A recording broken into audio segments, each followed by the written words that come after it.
कल्पना गर्नुहोस् एउटा यस्तो रात जहाँ चन्द्रमा पनि बादलको ओत लागेर रोइरहेको झैँ भान हुन्छ। शाक्य वंशको भव्य दरबार जहाँ भुइँमा बिछाइएका गलैँचाहरू रेशमभन्दा नरम छन् र भित्ताहरूमा सुनको जलप लगाइएको छ। बाहिर पहरेदारहरू निदाइरहेका छन्। दरबारको एउटा कुनामा एउटा मानिस जागाराम छ। ऊ राजकुमार सिद्धार्थ हो। उसको सामुन्ने संसारकै सबैभन्दा सुन्दर सुख छ।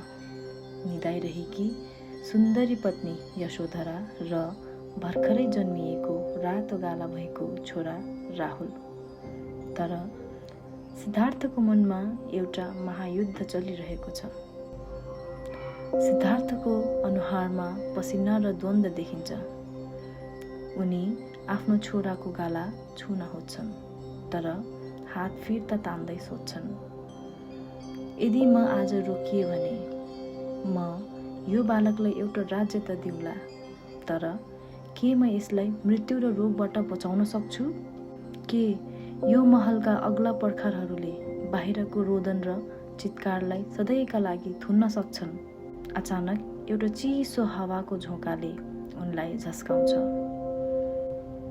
उनले आफ्नो रेशमी लुगा फुकाउँछन्, मुकुट भुइँमा राख्छन् र नाङ्गो खुट्टाले पत्थरको चिसो सिँढीहरू ओर्लन्छन्। त्यो रात केवल एउटा राजकुमारले दरबार छोडेको थिएन। एउटा युगको अन्धकारलाई चिर्न एउटा महाप्रकाश यात्रामा निस्किएको थियो। उनलाई थाहा थिएन कि बाटोमा कतिवटा भोकै रातहरू काट्नुपर्नेछ। उनलाई थाहा थिएन कि जङ्गली जनावरहरूले उनको मासु लुस्न खोज्नेछन् वा आफ्नै मनले उनलाई बारम्बार घर फर्क भनी कराउनेछ। तर उनले एउटा कसम खाएका थिए, जबसम्म म यो संसारको दुःखको औषधि फेला पार्दिन म रोकिने छैन। नमस्कार, आजको यो प्रेरणाका कथाको दोस्रो श्रृङ्खलाको भिडियोमा हामी त्यही काँडे तारको बाटो हिँडेका बुद्धको सङ्घर्षको गाथा सुन्नेछौँ र बुझ्नेछौँ कि कसरी एउटा साधारण मानिसले आफ्नै मनको जेल तोडेर स्वतन्त्रता पाउन सक्छ। यदि तपाईँ पनि जीवनको अन्योलमा हुनुहुन्छ, ऋणको बोझमा हुनुहुन्छ वा मनको अशान्तिले पिरोलिनु भएको छ भने आजको यो कथा तपाईँकै लागि हो। भिडियोलाई अन्तिमसम्म हेरेर साथ दिनुहोला। त्यो रात दरबारमा अर्कै प्रकारको सन्नाटा थियो। हावा पनि बिस्तारै चलेको थियो, मानव उसलाई पनि सिद्धार्थको पाइलाको आवाज कसैले सुन्ला कि भन्ने डर थियो। सिद्धार्थ ओछ्यानबाट जुरुक्क उठे। उनले आफ्नी सुतिरहेकी पत्नी यशोधरालाई हेरे। उनको अनुहारमा एउटा दिव्य चमक थियो, तर सिद्धार्थको मनमा भने एउटा आँधी चलिरहेको थियो। सिद्धार्थ यशोधराको नजिक जान्छन्। उनी सुतिरहेकी छिन्। उनको हात सानो राहुलको छातीमा छ। सिद्धार्थको हात काँप्छ। सिद्धार्थले यशोधरालाई हेर्दै भन्छन्, यशोधरा, म तिमीलाई धोका दिँदै छैन। म त त्यो सत्य खोज्न जाँदैछु जसले तिमीलाई, हाम्रो छोरालाई र यो समस्त संसारलाई बुढ्यौली, रोग र मृत्युको डरबाट मुक्त गरोस्। यदि म आज ननिस्किने हो भने यो प्रेम पनि एक दिन खरानी हुनेछ। सिद्धार्थले एकपटक राहुललाई काखमा लिने इच्छा गरे, तर उनलाई डर थियो, कतै बच्चा रोयो भने उनको मोहको बन्धन फेरि कसिने त होइन। उनले आफ्नो मनमा एउटा फलामको पर्खाल खडा गरे। आफ्ना सबै राजकीय वस्त्रहरू, ती बहुमूल्य आभूषणहरू जसले उनलाई राजकुमार बनाएका थिए, एक एक गर्दै फुकालेर ओछ्यानको कुनामा राखिदिए। सिद्धार्थ दरबारको गोठतर्फ जान्छन्। त्यहाँ उनको प्रिय घोडा कन्थक छ। कन्थकले आफ्नो मालिकलाई देख्ने बित्तिकै टाउको हल्लाउँछ। सिद्धार्थले उसको मुख थुन्छन्। सिद्धार्थले कन्थकको कानमा साउती मारे, आज मलाई रोक्ने प्रयास नगर साथी। आज मेरो अन्तिम यात्रा हो एउटा राजकुमारको रूपमा। आज तिमीले मलाई यो राज्यको सीमाभन्दा बाहिर पुर्याउनुपर्छ। उनले आफ्नो सारथी छन्दकलाई बिउझाए। छन्दकका आँखा भरिए। उसले खुट्टा समातेर बिन्ती गर्यो, प्रभु महाराज मर्नुहुनेछ। रानी यशोधराको के हाल होला? कृपया नजानुहोस्। तर सिद्धार्थको सङ्कल्प पहाडभन्दा पनि अटल थियो। उनले भने, छन्दक, संसार जलिरहेको छ। म कसरी यो घरमा बसिरहन सक्छु? भारी वर्षा सुरु हुन्छ। यो प्रकृति रोएको सङ्केत हो। कन्थकको टापको आवाज नसुनियोस् भनेर देवताहरूले आफ्ना हत्केला भुइँमा राखेको। दरबारको त्यो विशाल ढोका जो सधैँ कडा पहरामा हुन्थ्यो, त्यो रात जादुमय ढङ्गले बिना आवाज खुल्यो। सिद्धार्थले अन्तिम पटक पछाडि फर्केर आफ्नो दरबारलाई हेरे, जहाँ उनका पिताको सपना थियो, पत्नीको प्रेम र छोराको भविष्य थियो। तर उनले आफ्नो घोडालाई अगाडि बढाए। नदीको किनारमा सिद्धार्थले आफ्नो लामो कपाल तरबारले काट्छन् र छन्दकलाई राजसी गहना फिर्ता दिन्छन्। उनले छन्दकलाई भने, जाऊ छन्दक, यो कपाल र यी गहना मेरो पितालाई दिनु र भन्नु कि सिद्धार्थ अब मर्यो। अब केवल एउटा सत्यको खोजकर्ता जीवित छ। छन्दक र कन्थक त्यहीँ रोइरहे, तर सिद्धार्थले एक पटक पनि पछाडि फर्केर हेरेनन्। उनी घना जङ्गलको अन्धकारभित्र हराए। न त उनीसँग जुत्ता थियो, न त ओढ्ने लुगा थियो, त केवल एउटा अनौठो शान्ति र दृढ सङ्कल्प। दर्शकवृन्दहरू, यो दृश्यले हामीलाई सिकाउँछ कि परिवर्तन सधैँ कष्टकर हुन्छ। यदि तपाईँ आफ्नो पुरानो पहिचान र कम्फर्ट जोन छोड्न डराउनुहुन्छ भने तपाईँ कहिल्यै नयाँ उचाइमा पुग्न सक्नुहुन्न। सिद्धार्थले त्यो रात मोहलाई त्यागेका थिए, प्रेमलाई होइन, किनकि वास्तविक प्रेम त समस्त मानव जातिका लागि थियो। दरबारको नरम ओछ्यानमा सुत्ने राजकुमार अब नग्न जमिनमा सुत्थे। ती खुट्टा जसलाई कहिल्यै काँडाले छोएको थिएन, अब ढुङ्गा र भिरपाखामा रगताम्य भएका थिए। सिद्धार्थले सोचेका थिए, सत्य पाउन सजिलो छैन, यसका लागि शरीरलाई पगाल्नुपर्छ। उनले एउटा यस्तो कठिन बाटो रोजे जसको कल्पना गर्दा मात्र पनि आज हाम्रो शरीरमा काँडा उम्रिन्छ। उनी महिनौसम्म एउटै आसनमा बसिरहे। वर्षाको चिसो पानीले उनको शरीर कठ्याङ्ग्रिन्थ्यो, तर उनी चल्दैनथे। चर्को घाममा उनको छाला डढेर कालो भयो र पाप्रा उब्किन थाल्यो। मानिसहरूले भन्थे, यो मान्छे हो कि पत्थर? केही गाउँले केटाकेटीहरूले उनलाई पागल ठानेर ढुङ्गाले हिर्काउँथे।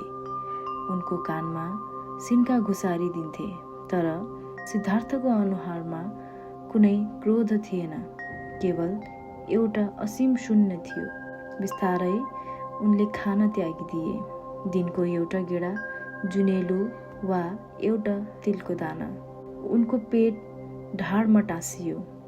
आँखाका गेडीहरू कुवाको पिँध जस्तै गहिरो गरी गाडिए। एक दिन ध्यान गर्दा गर्दै उनको शरीर यति कमजोर भयो कि उनलाई लाग्यो अब प्राण जानेवाला छ।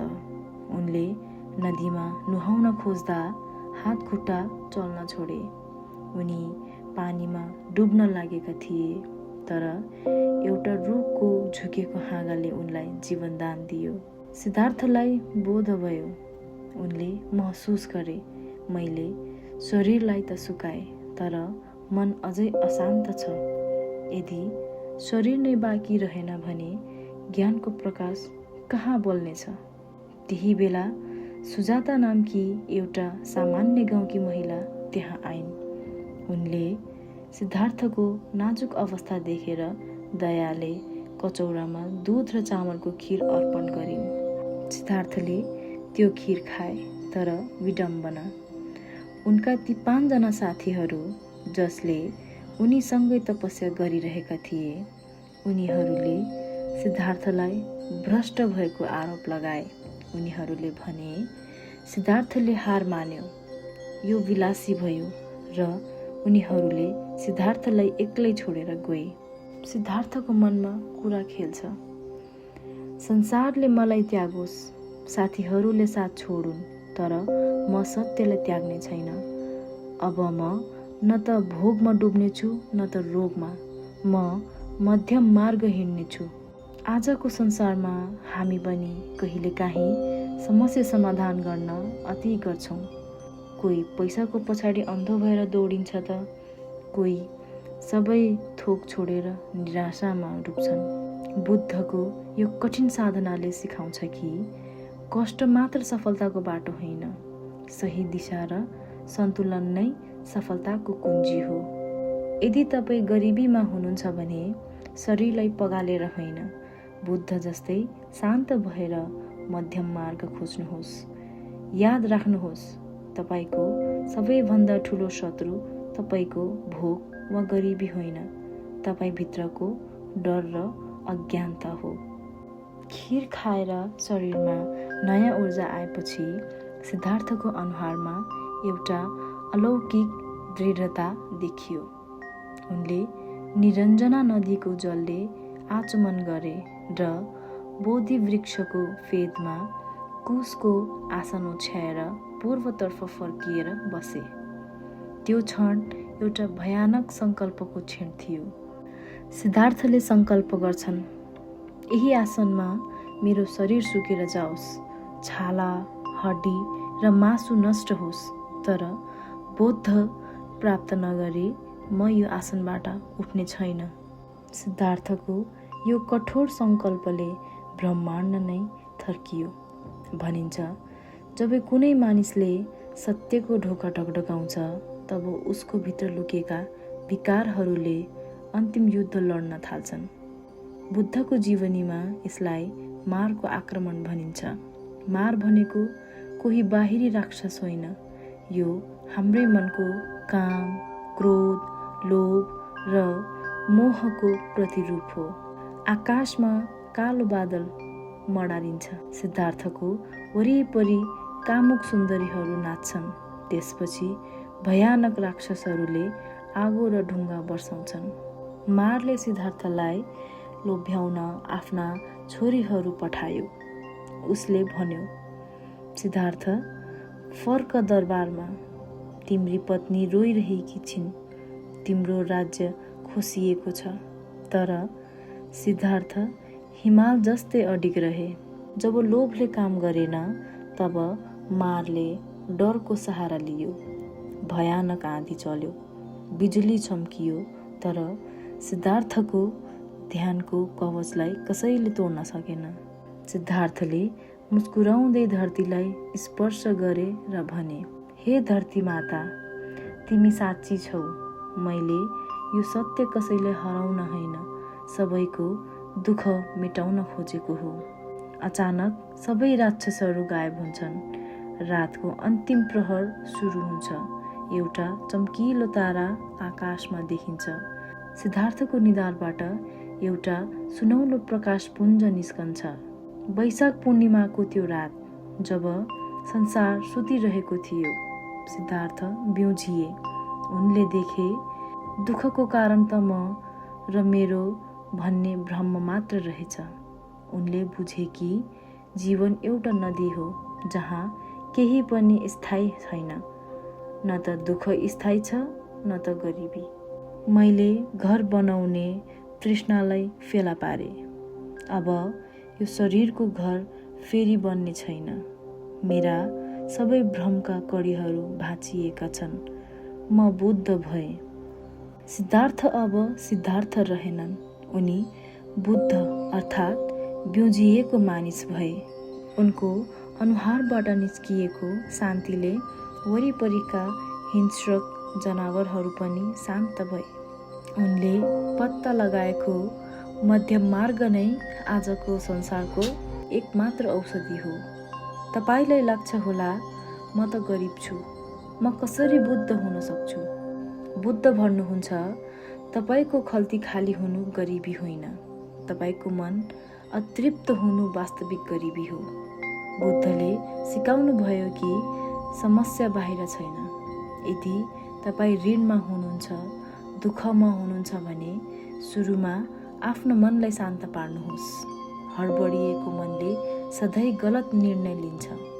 शान्त हुनुहोस्, समस्याको कारण खोज्नुहोस् र त्यसलाई हटाउने प्रयास गर्नुहोस्। आजका युवाहरू सानो असफलतामा निराश हुन्छन्। बुद्धले त 6 वर्षको घोर असफलतापछि मात्र सफलता पाएका थिए। त्यसैले हरेस नखानुहोस्, बाटो बदल्नुहोस् तर लक्ष्य होइन। जस्तो अवस्थामा पनि आफ्नो सन्तुलन नगुमाउनु बुद्धत्वको पहिलो खुड्किलो हो। सयौं वर्ष अघि बुद्धले जङ्गलमा जे खोज्नुभयो, के त्यो आजको कन्क्रिटको जङ्गलमा काम लाग्ला? के एउटा गरिब मजदुर, एउटा ऋणमा डुबेको किसान वा करियरको चिन्तामा रहेको विद्यार्थीले बुद्धबाट केही सिक्न सक्छ? उत्तर हो अवश्य। किनकि बुद्धले बाहिरी संसार बदल्ने कुरा गर्नु भएन, उहाँले संसारलाई हेर्ने हाम्रो दृष्टिकोण बदल्ने कुरा गर्नुभयो। आज हाम्रो दुःखको ठूलो कारण अभाव होइन, तुलना हो। छिमेकीको नयाँ गाडी वा सामाजिक सञ्जालमा देखिने अरूको झिल्के जीवन देखेर हाम्रो मन हडबडिन्छ। बुद्ध भन्नुहुन्छ तपाईको तृष्णा एउटा यस्तो भाँडो हो जो कहिल्यै भरिँदैन। बुद्धले सिकाउनु भएको सन्तोषको अर्थ हात बाँधेर बस्नु होइन। यसको अर्थ हो आज मसँग जे छ त्यसको कदर गर्छु र शान्त मनले भोलिको प्रगतिका लागि काम गर्छु। जब मनमा लोभ हुँदैन तब बुद्धिले सही बाटो देख्छ। हडबडिएको मनले सधैँ गलत ठाउँमा लगानी गर्छ वा ऋणको खाडलमा फस्छ। गरिब र दुखी जनताका लागि बुद्धको सबैभन्दा ठुलो उपहार हो आफ्नो श्वासलाई चिन्नु। जब तपाईलाई तनाव हुन्छ, जब पैसाको चिन्ताले मुटु ढुकढुक गर्छ, तब केवल 5 मिनट शान्त बस्नुहोस्। आफ्नो भित्र जाँदै गरेको र बाहिर आउँदै गरेको श्वासलाई हेर्नुहोस्। यसले तपाईलाई वर्तमानमा ल्याउँछ। बुद्ध भन्नुहुन्छ दुःख कि त बितेको समयको पछुतोमा छ कि त आउने समयको डरमा। वर्तमानमा न त ऋणको किस्ता छ न त भविष्यको डर। वर्तमानमा केवल तपाईको होस छ र यही होसले तपाईलाई समस्या समाधान गर्ने शक्ति दिन्छ। आजको पुस्ता सानो कुरामा हडबडिन्छ। जागिर छुट्दा वा प्रेममा धोका पाउँदा संसारै सकियो भन्ने ठान्छ। बुद्धको जीवनबाट सिक्नुहोस्। उनले 6 वर्ष असफलता भोगे तर उनी हडबडाएनन्। कल्पना गर्नुहोस् तपाईको जीवन एउटा धमिलो पोखरी हो। जब कसैले ढुङ्गा हान्छ तब पानी धमिलो हुन्छ। यदि तपाईले त्यो पानी सफा गर्न हातले चलाउनु भयो भने त्यो अझ धमिलो हुन्छ। तर यदि तपाईँ शान्त भएर बस्नुभयो भने हिलो आफै तल बस्छ र पानी कञ्चन हुन्छ।